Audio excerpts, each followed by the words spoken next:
So I'm going to ask Andrea, we're ahead of schedule, look, way ahead. This will be good for as we go along. Don't go over too much. I'm going to go to my other notes now to welcome Andrea, so hang on a minute. I've got too many pieces of paper. And Andreas was giving me a lesson in Swedish and Danish yesterday. Amy, the Christian Sen is Danish and the Jacobsson is Swedish. Andreas Jacobsson has got a PhD in film studies. He's a senior lecturer in child and youth studies at the University of Gothenburg in Sweden. Andreas is the co-convener of the Global Childhood Research Group at the University of Gothenburg with Annette Hellman, who's going to be our second speaker, and I'll introduce her in a minute. And Andreas's research interests include global childhoods, early childhood education, and audiovisual media, childhood and interculturality. His talk is entitled Intercultural Dimensions for Global Childhoods. In this presentation, Andreas will discuss issues of interculturality in relation to global childhoods. He will address if research about global childhoods would benefit from being more interculturalized. Thank you, Andreas. Thank you, Nicola. I don't know whether you, oh, hang on, I got to hand the microphone. Oh, you got your own. Shall I take this off then? Otherwise, everybody will be listening to me. I'll put it there.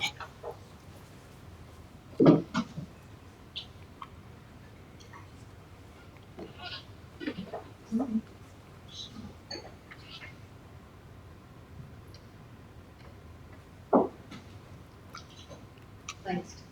Okay, seems working. Thank you. Perfect. Andreas Jacobsson. I'm from the University of Gothenburg, and I've also, besides being a PhD in film studies, I've had a long background in intercultural studies. For more than 10 years, I worked in intercultural studies, and it was when I was involved in intercultural studies that I became interested in early childhood education, and I started to teach in early childhood education programs from an intercultural perspective. In my presentation here, I will, of course, use interculturality and talk about how we can benefit from that in global childhoods, but at the same time, of course, interculturality or intercultural studies would benefit from global childhood studies. So I'm not saying this is a one-way direction. It's just that in my presentation, I will focus on that. I've been at the University of Gothenburg for 3 years now in the Global Childhoods Research Group. And I've been thinking, quite deeply about the idea of global. And global is something that we discuss quite a lot in intercultural studies. What do we mean with global? And if anything, global opens for critical dialogue. We have to problematize and discuss what we mean with global when we're talking about anything global, and definitely when we're dealing with global childhoods.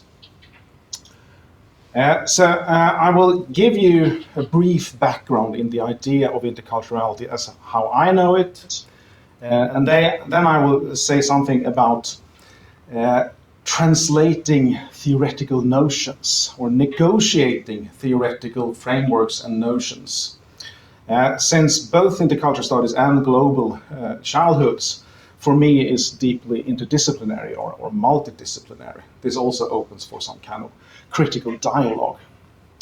And I have no, fixed answers here. So it's clearly that I open for a dialogue, and I'm interested in dialogues. So.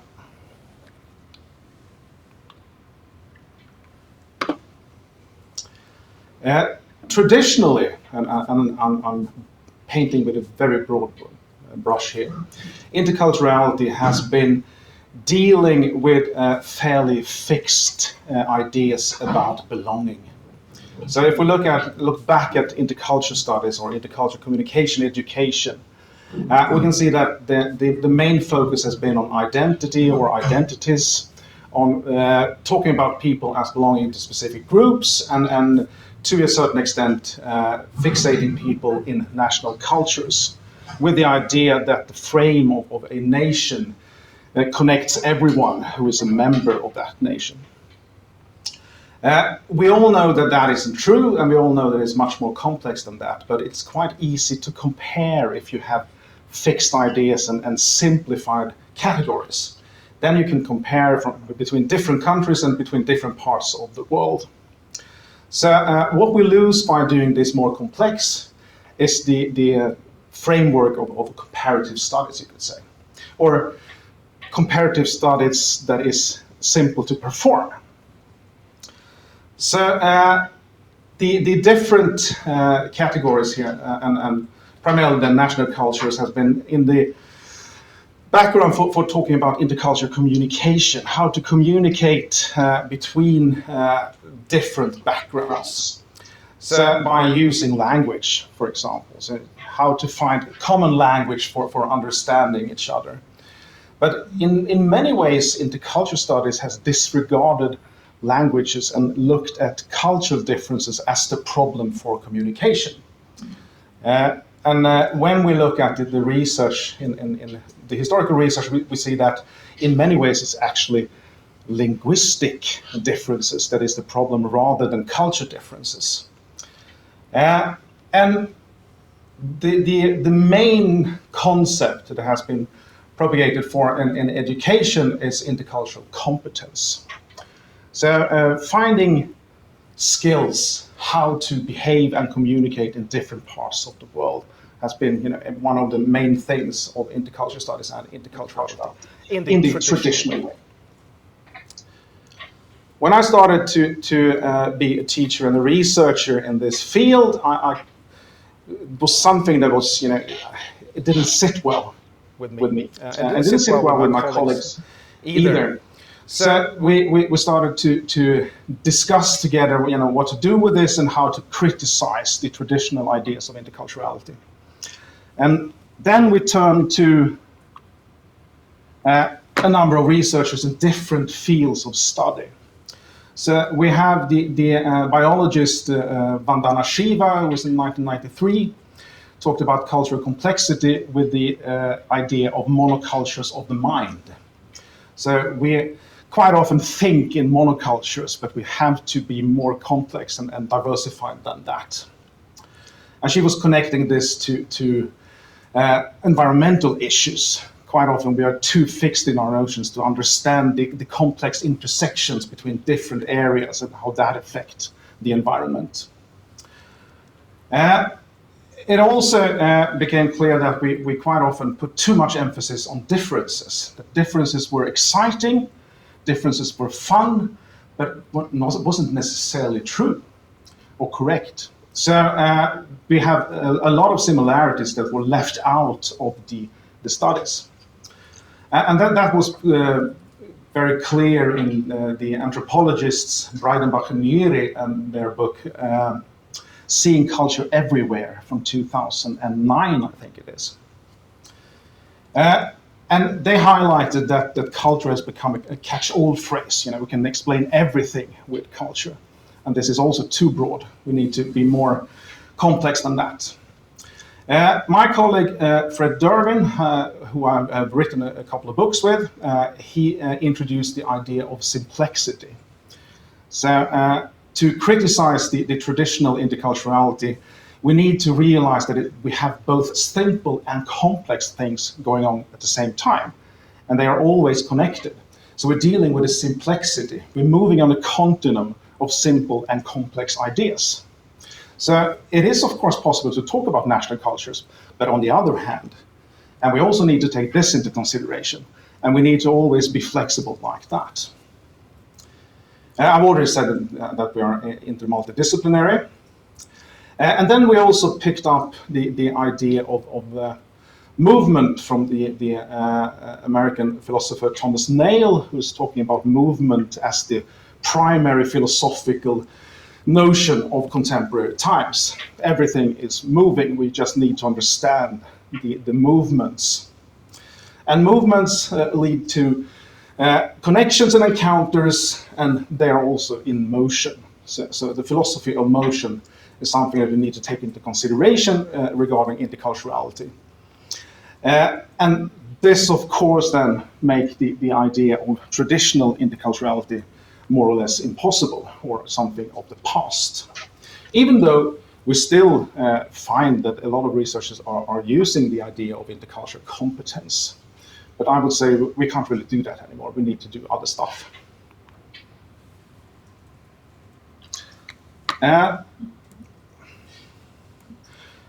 Fred Durbin and I, we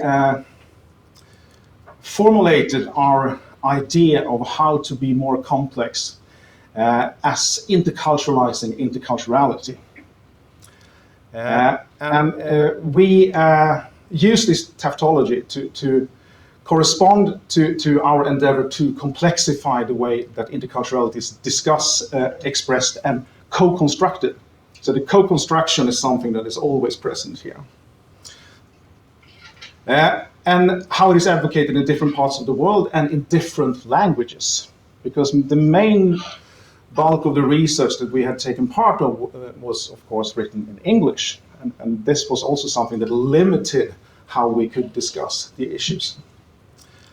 And we also, with interculturalizing interculturality, wanted to include voices that were rarely heard in the field and in different languages then. So interculturalizing interculturality is to open up for a number of different contexts, local contexts, and including that in our discussions of global issues. And for me, this is, a clear pathway into global childhoods. We need to do the same thing, and we are doing the same thing, but we also need to problematize and discuss the notions that we are using, and always revitalize them, you could say. So, one example here of interculturalizing interculturality, now I'm looking at my screen because I can't remember my PowerPoint. I'm sorry. Is to discuss this as critical languaging. And critical languaging is to go deep into etymology of words and how some of the notions that we take for granted, how they differ in different languages. So we have the idea of interculturality in English. In Spanish, it's called interculturalidad.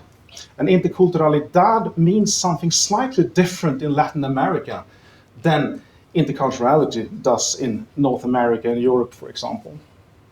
So the interculturality, or the critical interculturality that I've been part of, we are talking about fluidity, complexity, movement, whereas interculturalidad is an idea of providing rights for indigenous groups. And then you need to deal with fixed ideas of belonging.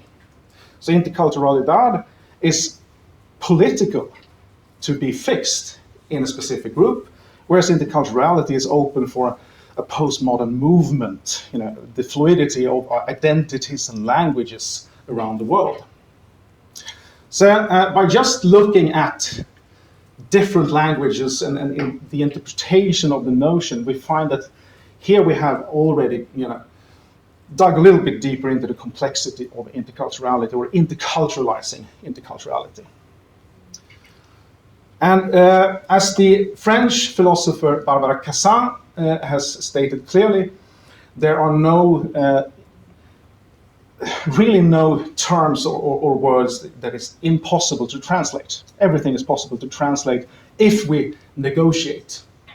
There might not be a literal translation, but we can always negotiate notions and ideas. And that is something that we clearly need to do when we're dealing with global issues. And a colleague of mine from Sweden, Robert Amann, he has discussed a different take on interculturalizing interculturality as decolonizing intercultural education. It's a fairly similar project. And he is proposing that we should talk about not intercultural communication, but interepistemic dialogue. So it's different knowledges, different ideas that we put into motion here and dig deeper into.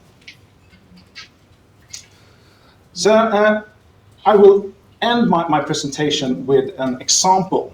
And this example is connected to a discussion that is of importance in Sweden today. It's highly contextual, and you need to understand the context to be able to critically discuss why, for example, critical race theory has been introduced in Sweden and why it doesn't really work or fit well in the current academia. If we go back to the 1920s, we had an institute in Uppsala, one of the major cities in Sweden, that was called the State Institute for Racial Biology. And it was introduced in 1922 and it was active until 1959. And this has been an institute of shame in Swedish academia and in Swedish politics, because it was clearly a connection to the Nazis and the ideas of Nazism. There were the idea of eugenics and the idea that the races was something very, very prominent in society. This led to the fact that in Sweden the term race has been erased. We're not using the term race. We're using other things because it's so connected to the idea of biological interpretations of human differences. And this has been going on for many years. And in the early 2000s, the Social Democratic government, they were an outspoken anti-racist government. And the next step was to have a feminist foreign policy. And this was, completely impossible to combine with the idea of race. So in English, or in the Anglophone world, where race is a common word, in Sweden we don't use it. But we do speak about racism and anti-racism, and that's an important part important aspect of academia. So what has happened now? Well, we've had a demographic shift. We have more immigrants in Sweden now than we did in the 1960s, 70s, and 80s. Almost a quarter of the Swedish population have at least one parent who is born outside of Sweden. And the younger generation, they don't have the same connection to history, of course. Race is a less controversial term for them. And a lot of people are talking today that they are racialized, for example, in society. And some researchers then have tried quite hard to push for moving race back into Swedish language. And by doing that, we are creating an arena of controversies here that is quite interesting to analyze. So to translate theory here, we need to understand the context. And I will just show you here two images from a Swedish children's book, or a translation of an English children's book that is called My Skin, Your Skin. And the Swedish translation is Min färg, din färg. And it's not the same as skin. So the Swedish translation is color. So talk about race is to talk about color. And the researchers want to push race back into the dialogue in Swedish academia. They say race doesn't mean biology anymore. Race is just a term for differences or for color. So the right wing, the extreme right wing, they're quite happy about this. So leftist, anti-racist researchers are now have a common ground with extreme far right parties, for example. They all want to bring race back into the discussion. So I'm not sure. Oh, sorry. So here are the two images in the book. So what is very interesting here is that on the left side, they talk about culture as something that is quite simple and joyful and something that brings happiness to life. So culture is not problematized at all. And then we have the idea of race. So what is race in this book? Race is just color, and the world is full of different races, and that is what makes the world so fun and interesting, is the translation here. Just going to make it bigger. And how do you define it then? Well, for example, my friend is brown, my cousin is beige. My dad is from Ghana, and my mother is Chinese. And this is all we get when it comes to introducing this very conflicted notion to children in preschool. So this book is meant to be read in preschool. If we look at preschool education and we look at teachers active in preschools in Sweden today, they would never use this book. You know, they wouldn't talk about these issues like that with the children. But this one has been fact-checked by one of the researchers who would like to introduce race back into the dialogue. So to end my presentation here, by introducing theoretical frameworks, we need to be very careful and we need to open for dialogue and look at the contextual situation. And we also need to look at the material. How are we trying to use different notions? And then we can open for a renewed discussion with new critical movements. Thank you. Excellent. I think so great. Because you're the first person, and I'm so glad we chose that interculturality as the first issue. T, how do we do the discussion? Because we're not too concerned about catching all the nuances of discussion because we've got them in notes, but because people are not going to come up and stand up the front. So how are we going to do that, do we think, in this room? I just need to say that's all. Oh, the microphone. So we can just have the microphone. All right. So if you don't want to be... thank you, Andreas. So I can just hold this and walk, and you can hear me talk. Do you want to stay there, or Andreas? Or I was just going to get drink my of water. I mean, this is one of the reasons why we wanted to start with this discussion today, and the provocations around it. There's like so much that I don't know where to start in terms of I guess multicultural, intercultural, the difference is there. But you know, when you started talking, the first thing I was thinking of is when we first got together as global childhoods, you know, literally across Sweden and New Zealand and here and now Ethiopia, was this very reason of going outside our discipline of education. That's why John, it's so great to have John here from the Melbourne Law School, because I think, you know, the idea of complexity, simplexity is fundamental here. And we talk a lot about issues of belonging and identity and those being fundamental and I guess conducive to learning in preschools and schools. And I think your insights have given us like a different dimension of that. Because again, coming back to one of the raison d'etre for global childhoods was that we do things locally and we do network internationally, but looking at a concept like race and identities and interculturality across the globe gives us new insights into the local and the contribution, and just highlighting the simplexity of words. Yeah. And the meanings of those and how they're used. We've talked about that a bit this week, and Mariana talked about it on Tuesday. Hang on, I've got my internet that's covering my question I had. But one of the things I was thinking about was that the meaning making is interesting to me, because you know, in terms of multimodal meaning making and multimodal literacies, and I was thinking about what you were saying about understanding different meanings and that negotiation. So, in your discipline, do you meet with other people? I mean, the people you meet with to discuss this come from different disciplines. Yeah. What does that negotiation look like? I mean, you all speak English because, and I just want to connect that with decolonizing too. We all speak English, but we also move in different languages, and we introduce different languages to each other. So that's an important part of it.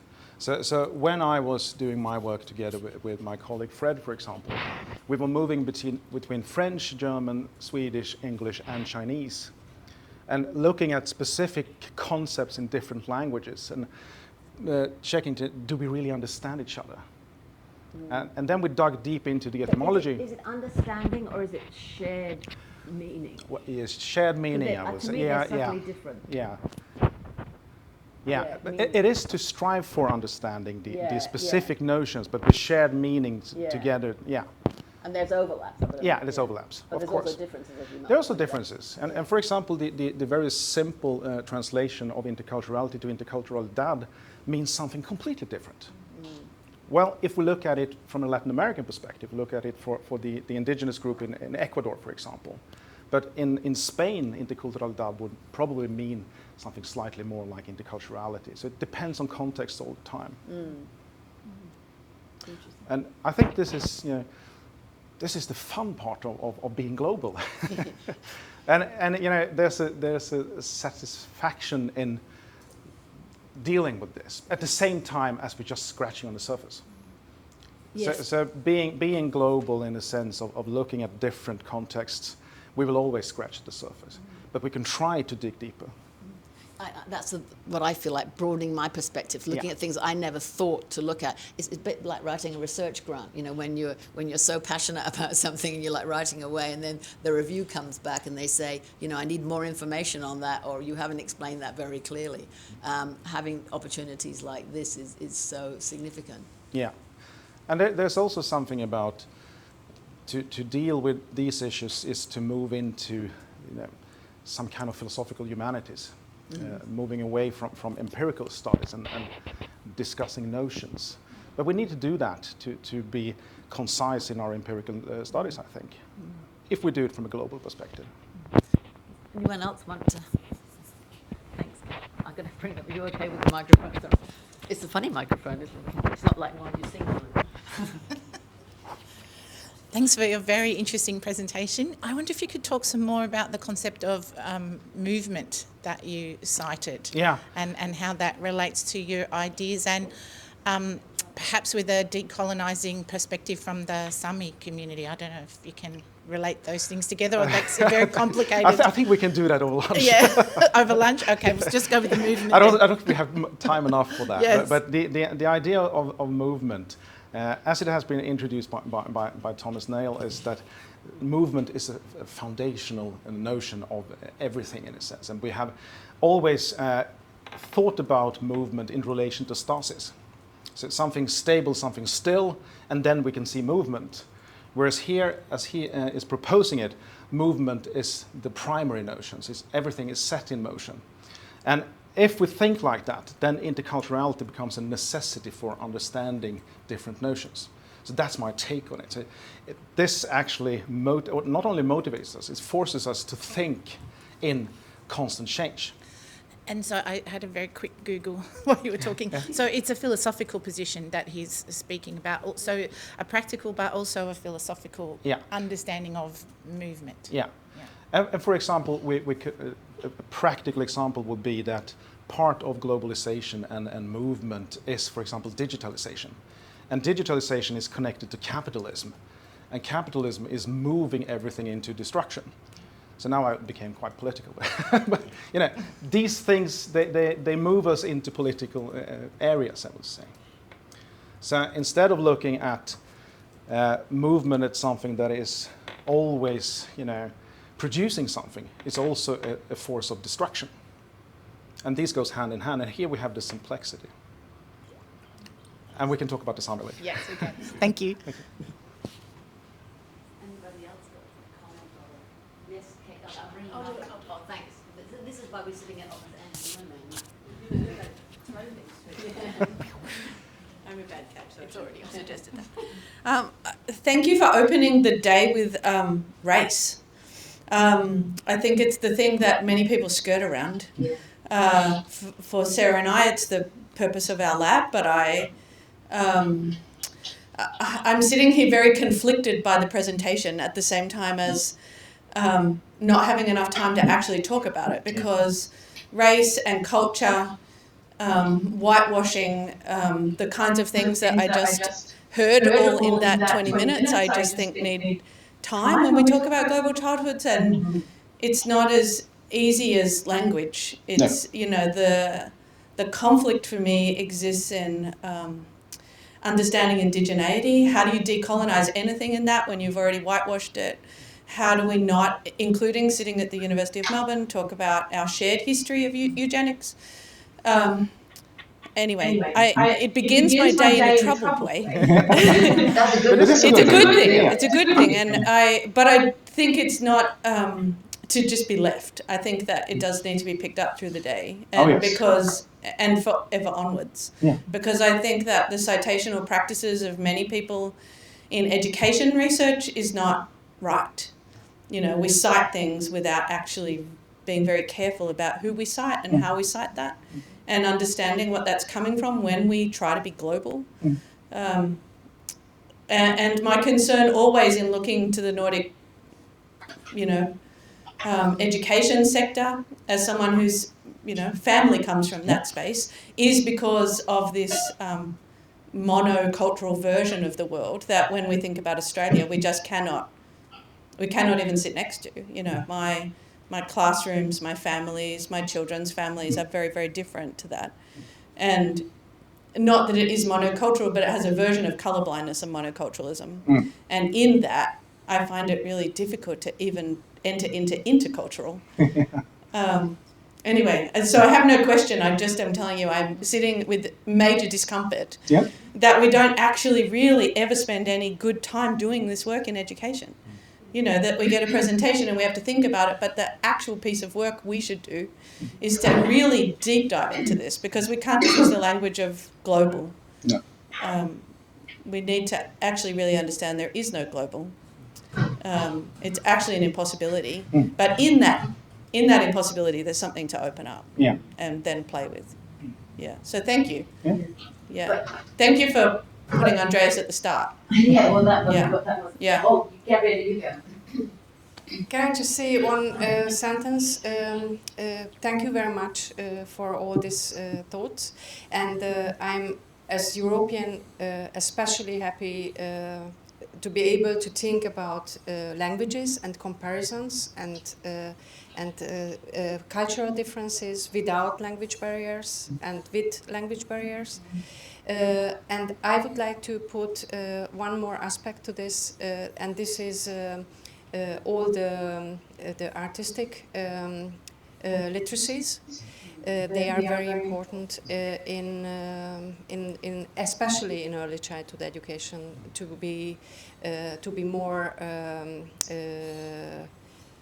secure in children's personality development. And I hope we will continue to talk about my way into this was, of course, media. So when I started out many years ago, I was in film studies, and I dealt with the notion of world cinema. What might that be? So world cinema was a label, but at the same time it was a research field. And as a research field, it was highly Eurocentric in theory. So to start to try to, I wouldn't say decolonize, but problematize Eurocentric frameworks in film studies was the first step for me into moving towards where I am now. And I think it's a great value in watching audiovisual media from different parts of the world. We can learn a lot from that. Thank you. Yeah. Thanks, Andreas. I found that very interesting, and I think the idea of shared understanding is key. And I just want to share with everyone a little story of mine. I did some work in the Northern Territory with the Department of Education up there, and they're right into, as they should be, as we all should be, decolonising the language around education. And one of the first learnings I had with them was you don't call students your students, my students, our students, because no one owns anyone. And it's about these students and their learning. They own that. And it was fundamental to the way that system treats education, as empowering, as self-determining. And I think that's something that we can do a lot more of. Yeah, that's a really good point, Nikki, and it goes back to what you were saying about negotiated and the importance of the words and then having a meaning, like things like that. We used to take for granted because we cared, that aspect of caring in early childhood especially. You feel that they're your students, and that's now in a different context, through all different experiences, the rationale that Nikki's just highlighted becomes critical in that. You want something? Yeah. Thank you. Thanks, Andreas. I'm echoing Kate's comments here, thinking that this has opened a lot of conflicting thoughts for me as well and resonates very strongly with my research. So I'm hoping that we can have further discussions, and particularly on the idea of how you use feminist and other philosophy to work with these thoughts. I welcomed your idea on thinking further than having fixed ideas so that you can do comparative anything, because how can we? What's coming out in my research really strongly is that there can't be these fixed ideas. So what does shared understanding even mean? Yeah. Shared on whose terms? Yeah. Shared by me or you or somebody who's watching us, or who? How does that even work? Yeah. I just did wonder too about that book, and I'm really glad that you brought that up, and the idea of how are we working with, when we're talking about childhoods at any age, how are we working with colour, race, who's, I used to be chased around the playground called a Nazi. That, what does that mean for a childhood? What does that mean when you're in Germany or in Australia or where this was in the eastern suburbs of Melbourne? What does it mean when we exoticize or say this, that was fun for the other kids? It wasn't fun for me. But what is fun difference? So there's a lot of things that are coming out for me from this.